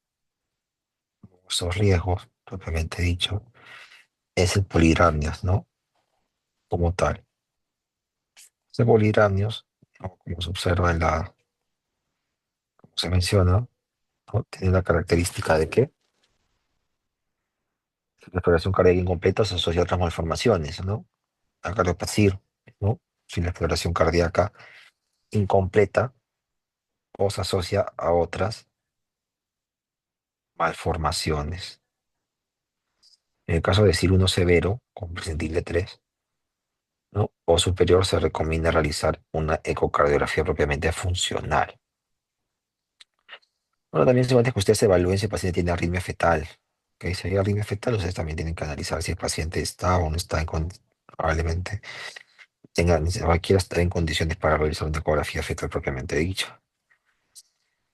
A veces también el tratamiento inflamatorio corre la restricción del luz arterioso, ¿no? Una metacina, AINES principalmente, si el tratamiento no es esporádico, el tercer trimestre. Entonces, si es consumo como que continuo, ¿no?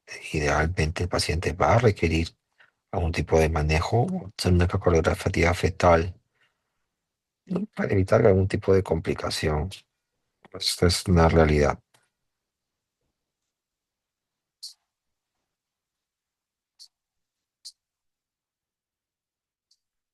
Siguiente, por favor. Dentro de las consideraciones generales, ¿ok? Hay que ver que la ecografía precoz se completará siempre con una ecografía realizada entre las 12 y 22 semanas. ¿Ok? Ese número, 12 y 22 semanas. Nada más. Y son las etapas donde se logra observar mejor, como se dice en ese contexto. Se logra ver casi siempre mejor ciertas cantidades de enfermedades o alteraciones como tal. Es importante pues, hacer ese análisis.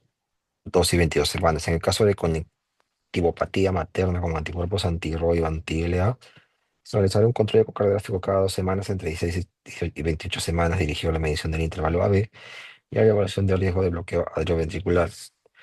En caso de exposición materna a antidepresivos y ansiolíticos habituales, se realizará únicamente una ecocardiografía en el segundo trimestre de la gestación, ya que la comunicación a cardiopatía congénita mayor severa es baja, principalmente comunicaciones interventriculares, ¿ok?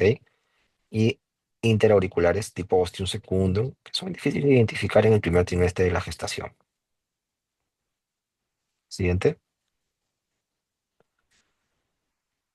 No indicación de cobardia fetal, por ejemplo, es la mala visualización del corazón fetal por una posición fetal inadecuada. ¿Sí? No es una indicación netamente eh, ¿cómo se llama? Absoluta. ¿Ok?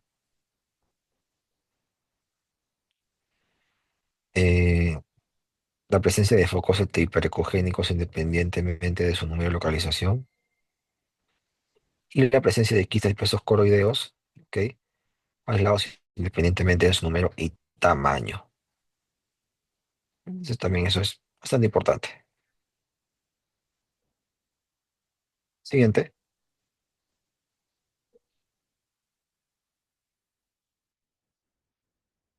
siguiente.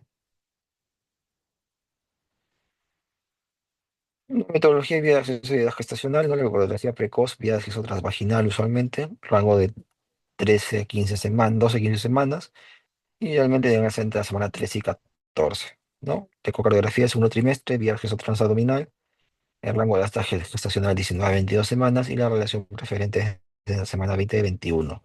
Y se pueden ver todas las cavidades, ¿no? Se puede ver la válvula mitral, la banda moderadora anterior, la válvula tricuspidia, el foramen oval y la columna. Recordemos que el foramen oval se va cerrando poco a poco, ¿no? Siguiente, ya cuando los ligamentinos sin nada, sin no está a punto.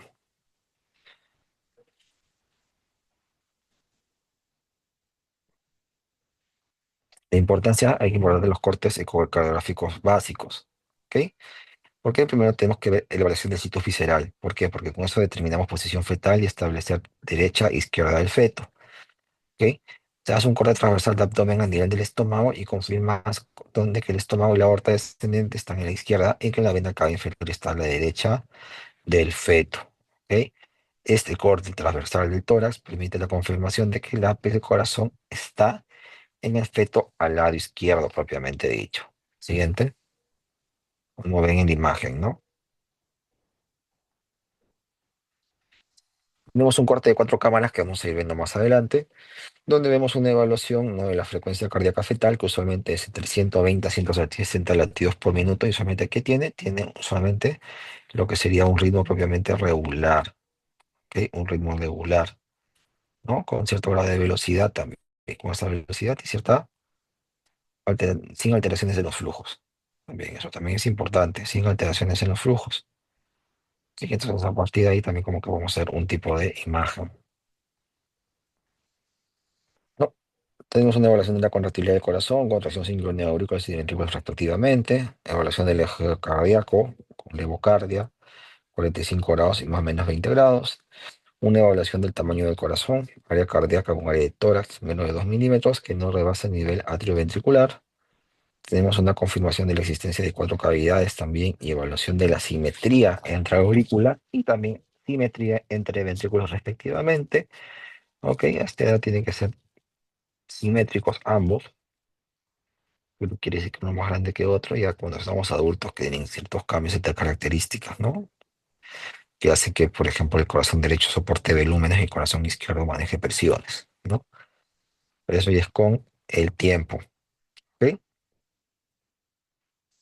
También importante la valoración de la posición de los ventrículos, ventrículo derecho anterior con el moderador band y ventrículo izquierdo posterior.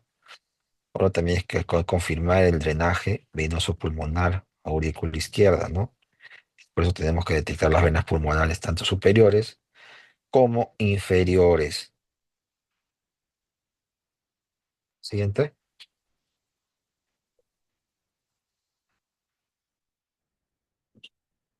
Su importancia es la valoración de la correcta implantación de las dos válvulas auriculoventriculares. ¿En este qué? La válvula, tenemos dos válvulas, ¿no? La válvula tricuspida discretamente más apical, ¿no?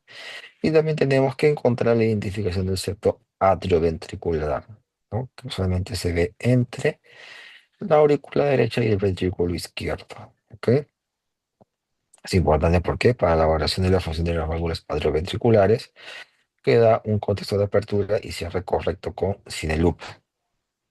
Otra cosa es el Doppler color anterior a 2 sin regurgitación y estudio de la onda de velocidad del flujo mediante Doppler pulsado. Esa valoración del septum intraauricular con identificación del septum pirium y la fosa oval, ¿no? Tamaño inferior y con una membrana de movimiento hacia la aurícula izquierda, ¿no? Se da la confirmación de integridad del septum interventricular, ¿no? Y eso es, este da en ausencia de shunt entre los dos ventrículos mediante Doppler color, ¿sí? Mientras el estudio que se haga del Doppler color. Siguiente, por favor. Hay un corte en cuatro cámaras,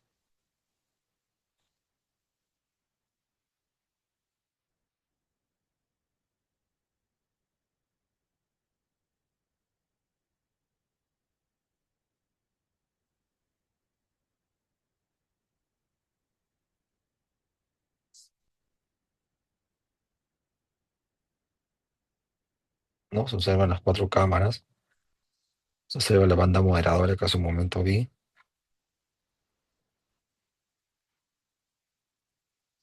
se ve la válvula tricuspidia, la válvula mitral, el foramen oval, ¿no?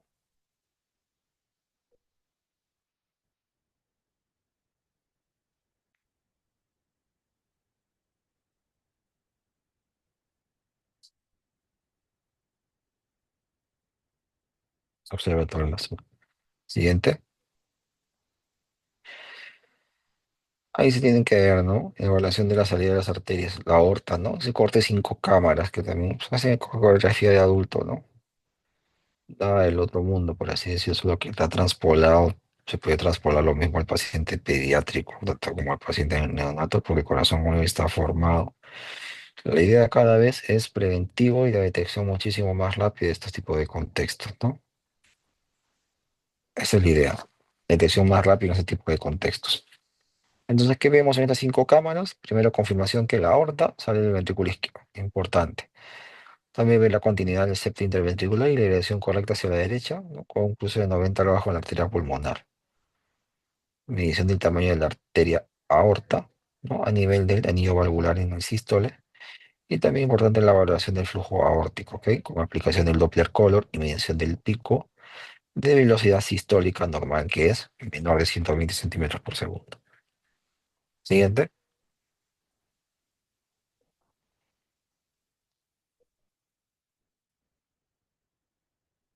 Siguiente.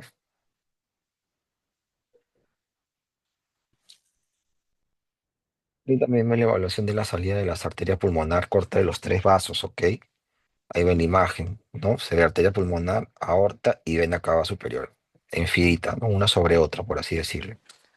¿Qué es importante esto? Primero, la evaluación de la salida de la arteria pulmonar, ¿no? Tenemos esos tres cortes. Primero, confirmar de que la arteria pulmonar sale del ventrículo derecho en dirección correcta anteroposterior, incluso en 90 grados con la arteria aorta. Lo otro es la medición del tamaño de la arteria pulmonar a nivel del anillo valvular de la sístole, ¿ok? Esta valoración del flujo pulmonar, ¿ok? Del flujo pulmonar te da una ampliación del Doppler color y medición del pico de la velocidad sistólica normal, menos de 120 centímetros por segundo, y esto da una identificación de las ramas propiamente pulmonares, ¿no? De las pulmonares. Es un estudio prácticamente de buscar el corazón normal, ¿no? Dentro del paciente o del feto. Siguiente.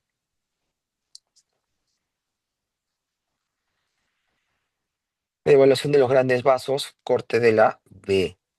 Ahí se observa, ¿no? En una imagen traspolada. Se ve la aorta, se ve el ventrículo derecho y la válvula tricuspidia, ¿no? Podemos ver también la salida de la válvula pulmonar junto con el ducto y la arteria pulmonar. Entonces, ¿qué se ve?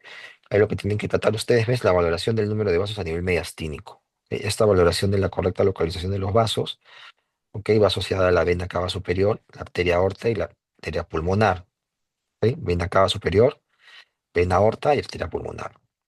Esto da una valoración del tamaño de los vasos, identificando siempre la tráquea a la derecha de la aorta. ¿Ok?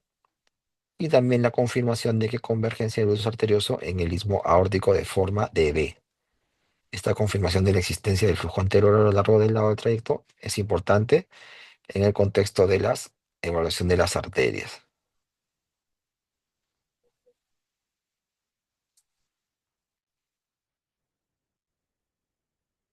Siguiente.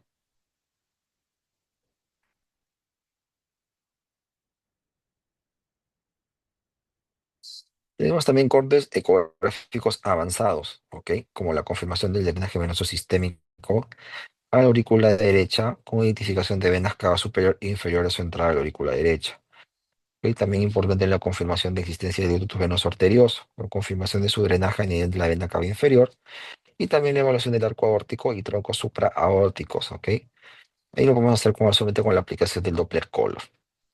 Otro importante también es la evaluación del arco, ¿no? Del ductus arterioso, ¿no? Una aplicación del Doppler Color. Siguiente. Ahí ven, ¿no? Que si hay ahí una comunicación intraauricular. ¿Ok? Se observa más o menos claro, ¿no?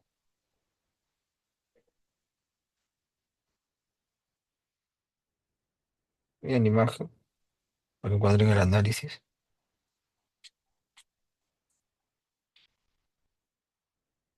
Creo que sí se observa, ¿no?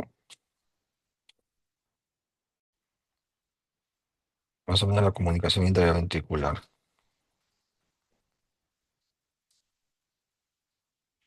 ¿No? Se ve entre 30%, es un 30% de las cardiopatías. Son difíciles de diagnosticar. La importancia reside en que es un marcador de anomalía cromosómica, especialmente de la perimembranosa, ¿no? Y si eso se ve ahí, ¿no? Marcado ahí donde está la flecha blanca. Siguiente, por favor. Se puede buscar las fotos más claras. Siguiente. El otro es el corazón hipoplásico, ¿ok? Es la de peor pronóstico porque es un corazón, lógicamente, que no tiene buena función, ¿no? Tiene una elevada mortalidad perinatal a pesar de los avances en cardiología y cirugía cardíaca neonatal, ¿no? Mira, el ventrículo derecho, el ventrículo izquierdo totalmente colapsado, es un corazón chiquito, sin mucha función, ventrículo izquierdo que no maneja ningún tipo de presiones porque es tan pequeño y tan delgado que no cumplir su función como tal. Siguiente.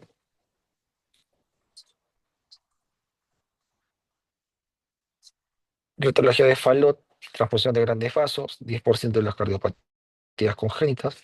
La importancia de la etiología de Fallot reside en que hasta un 30% de los casos se asocia a una anomalía cromosómica, incluida la llamada microdelección 22q1 y su pronóstico dependerá además del grado de obstrucción de la pulmonar. La etiología puede ser aislada, pero su pronóstico vital mejora de forma significativa si es diagnosticado prenatalmente. Importantísimo. Siguiente.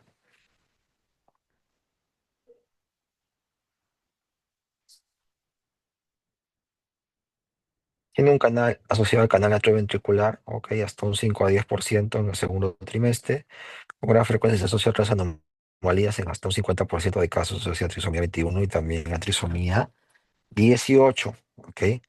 Únicamente un 30% de los canales AB diagnosticados, ok, son diagnosticados en el segundo trimestre. Lo que observan ahí es la válvula auricular ventricular común, ¿no? Tiene un canal atrioventricular en esa zona previamente señalada, ¿no?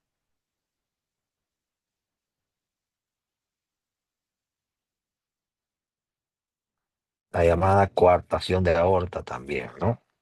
5% de las cardiopatías congénitas se ve claramente ahí, ¿no? El arco aórtico, la aorta ascendente, ¿no? Y sé cómo se coarta ahí, ¿no? Entonces, es difícil diagnosticar, eso considera sospecha al encontrarse una marcada dominancia de las cavidades derechas, es la principal fuente de falsos negativos y positivos. Lo asociamos hasta un 15% a anomalías cromosómicas, en especial el síndrome de Turner, y su diagnóstico prenatal mejora significativamente, ¿no? Si se da manejo postnatal, usualmente no, ¿no? No es tan bien, no es tan adecuado manejo.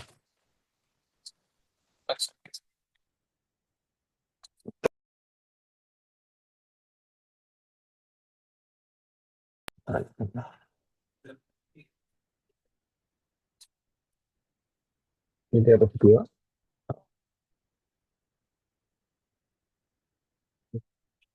Siguiente. El 5% de las cardiopatías no diagnosticables, ¿no? O el diagnóstico prenatal, ¿no? Se constituye aproximadamente un 15%, ¿ok? Los efectos secundarios tienen solamente son asegurados a tipo secundario de la persistencia del ductus arterioso. usualmente, ¿no? Que no pueden ser diagnosticados en la vía fetal, ya que son situaciones fisiológicamente de la vía fetal. ¿Sí? Entonces, el CIB, por ejemplo, si son pequeños de 1 o 2 milímetros, ¿no? Van a ser importantes. ¿Por qué? Porque van a estar asociadas a estenosis valvulares, así como cortación de aorta leves, y muchas veces moderadas con difícilmente estudio prenatal. ¿Ok? Como estas van a ser anomalías usualmente de tipo evolutivo, ¿no? Que pueden evolucionar a ser más severas en el segundo y tercer trimestre, ¿no? Es importante hacer la exploración a las 20 y 22 semanas, ¿ok? Hemos estado hablando sobre la importancia de la ecocardiografía fetal en este contexto. Siguiente. Está la comunicación interventricular aislada. En esta comunicación interventricular aislada, ¿no? Se busca reevaluar marcadores ecográficos de androplodía y recalcular el rango de riesgo de trasomía 21. ¿Eh? Que es importante confirmar persistencia y tamaño normal del timo. Que usualmente es importante realizar ecocardiografía funcional arriba de las 34 semanas, igual, funcional en este caso. Y recomendar ecocardiografía postnatal. Siguiente.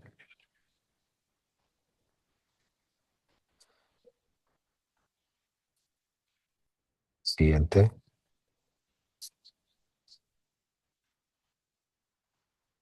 Usualmente cuando hay comunicación ventricular muscular aislada, ¿no? Hay que hacer estudios genéticos, ¿no? Porque usualmente hay riesgos recalculados de trisomía 21. Hay que ver el tamaño de 2,50% de diámetro de la aorta. Hay que también ver la sospecha, ver sospecha, por ejemplo, de admisión significativa de cavidades derechas. A ver si son suspiras significativas. Y también ver el crecimiento fetal, que usualmente va a estar asociado a un presentí -3, ¿no? Puede haber también hipoplasia, que sabemos que es la de peor pronóstico. Siguiente.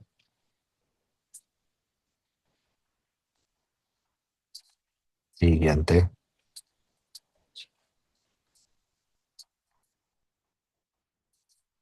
Ahí ven la imagen, ¿no? Una comunicación intraventricular aislada y en el timo como un contexto, ¿no? Para poder guiarse de manera anatómica. Ahí ven la aorta, el arco aórtico, la tráquea, nuestra aurícula izquierda, ¿no?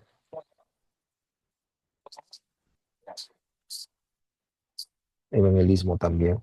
Entonces pueden encontrar ahí. Siguiente.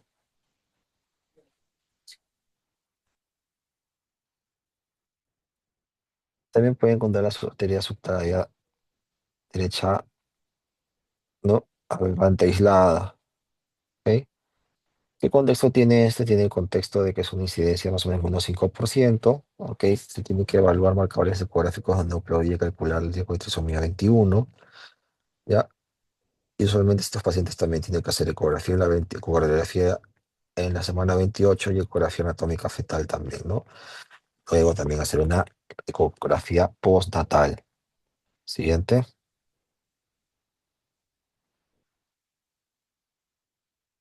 siguiente,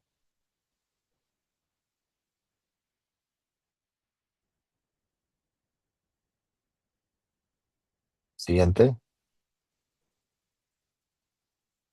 siguiente. No, está bien. Entonces sabemos que se ofrecerá estudio genético, hay que recalcular el riesgo calculado, aparición de sospecha de dominancia significativa de cavidades derechas con insuficiencia tricuspida significativa, ver el crecimiento fetal, ver el timo o hipoplasia, y si no hay hallazgos adicionales, hay que hacer una ecografía del tercer trimestre casi al finalizar el embarazo, que son 36, y a las 36 o 37 semanas. ¿Ok? También eso va a ser importante. Siguiente, siguiente. También hay la presidencia de vena cava superior izquierda aislada, ¿no? Incidentalmente estimada en 0,3-0,5%. Se recalculan marcadores ecográficos de androplodía y recalcular el riesgo de trisomía 21, ¿no? Hay que hacer estudio genético porque hay que ver la aparición de sospecha de cardiopatía congénita con dominancia significativa de cavidades derechas, insuficiencia tricuspida significativa, crecimiento fetal y percentil usualmente, ¿no? Uno de realizar ecocardiografía funcional alrededor de las 34, ¿ok? Esta ecografía recomendada es postnatal en caso de dominancia significativa, como digo, no siempre de cavidades derechas. Todos estos pacientes usualmente presentan dominancia de las cavidades del lado derecho. Siguiente,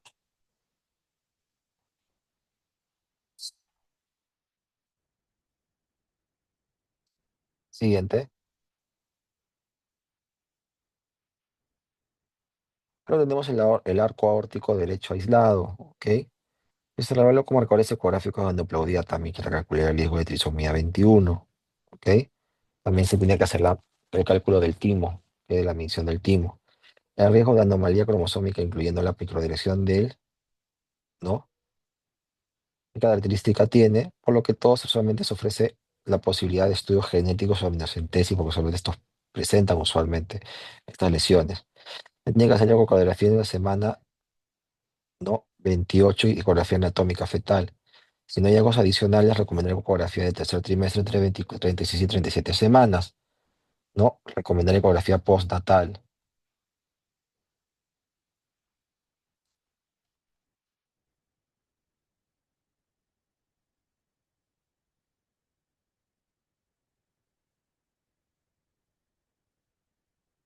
Siguiente.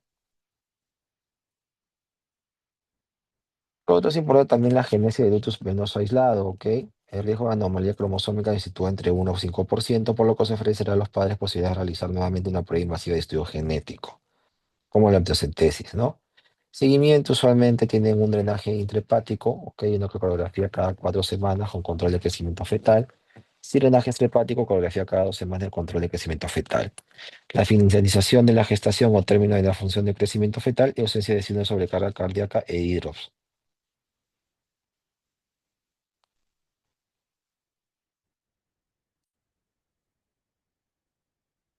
Y bueno, no, eso sería todo sobre ecocardiografía, ¿no? Fetal, en realidad. Solo que encontramos más que todo, como le digo, tanto en ecografía fetal como en ecografía pediátrica son usualmente los cambios que se generan a nivel de cardiopatías congénitas como tal, ¿ok?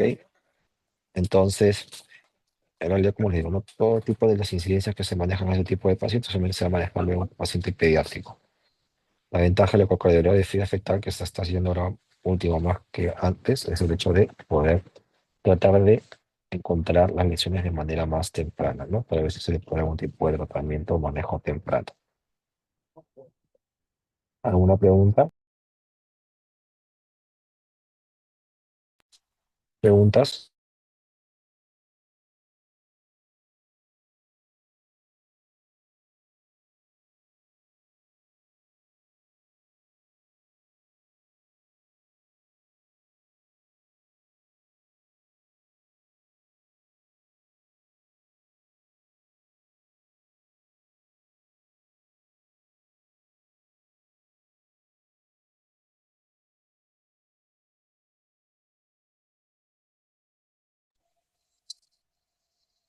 Si no hay preguntas, bueno, vamos por finalizar la exposición.